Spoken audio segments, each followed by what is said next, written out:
Magandang araw po sa inyong lahat. Ang i-diagnose po natin ngayon ay itong MGCS. Ang problema po nito ay lumalabas po yung kanyang check engine. So dito po, naka-start na po itong unit at lumalabas po yung kanyang check engine. Nagpa-flashing po ang kanyang check engine. No? So dito, tingnan natin sa scanner kung ano po yung kanyang problema. So, system detection po tayo. Dito lang po tayo sa engine mag-focus.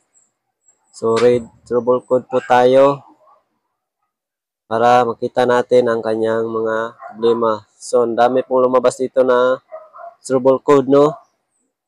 So, ang problema nito ay nanginginig po yung makina at wala po siyang gaanong puwersa. So, nag-loss power po yung makina natin. Ito, try po nating i-delete yung mga trouble code, no? Kasi ang dami po niyan. So, yan lang po natira ang ating babasihan. So, yan po, monitoring misfire po talaga ang problema niya. So, dito sa engine bay, tinanggal po natin yung engine cover, tsaka yung mga ignition coil para tanggalin na po natin ang kanyang spark plug.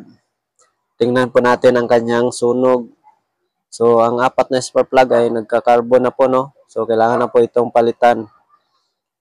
So, after ko po napalitan yung spark plug, test drive ko na po at wala na pong check engine at maganda na rin yung kanyang hatak. So, maraming salamat po sa inyong pagsubaybay sa aking mga video.